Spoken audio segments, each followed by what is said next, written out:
নমস্কার বন্ধুরা, কেমন আছেন আপনারা সবাই? আমি নিয়ে চলে এলাম আবার একটা নতুন ব্লগ। হ্যাঁ, ব্লগই বলবো, কারণ এটা ব্লগিংয়ের মতোই লাগছে আমার কিছুটা।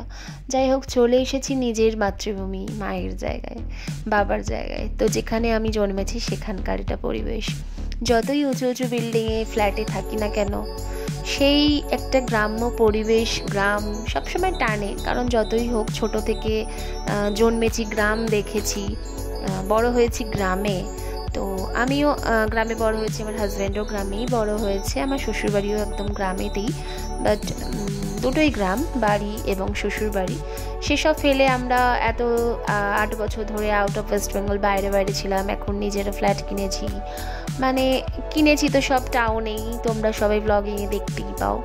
তো সেই সমস্ত জিনিসগুলো ছেড়েও এই যে আমাদের জায়গাটা দেখতেই পাচ্ছ, আমরা কেমনভাবে থাকি, কেমন জায়গায় থাকি, কেমন সোসাইটিতে থাকি, সবই এক্সপেন্সিভ অ্যান্ড সবই একটা লাক্সারিয়াস ব্যাপার। তো এই সমস্ত লাক্সারিয়াস ছেড়েও যখন গ্রামে যাই না, সত্যি বলবো, মানে নিজের ছাতিটাই না চওড়া হয়ে যায়, বুকটা যেন, মানে খুব ভালো লাগে। একটা একটা খুব ভালো লাগে, একটা কি বলবো, এটা আমার নিজের ফ্ল্যাটের বাইরের দৃশ্য। তো ফ্ল্যাট কিনছি, আরও কিনবো, আরও বুকিং হয়েছে, সবই ঠিক আছে। বাট বেশ ভালো লাগে গ্রামে গেলে। সেই গ্রামের দৃশ্যটা তোমাদের সঙ্গে তুলে ধরলাম আজকে, তার সঙ্গে শহরেরটাও। তোমরাই বলো কোনটা বেশি ভালো লেগেছে তোমাদের, শহরের নাকি গ্রামের?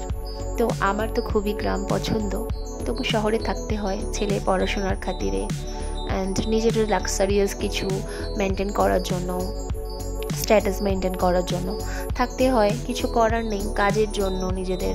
বাট তা সত্ত্বেও মানে কি বলবো, আর জানি না কেন গ্রামে গেলে যেন মন ছুঁয়ে যায়, আর আসতে ইচ্ছা করে না। শ্বশুরবাড়ি গেলেও, গ্রামে গেলেও এবং বাপের বাড়িতেও।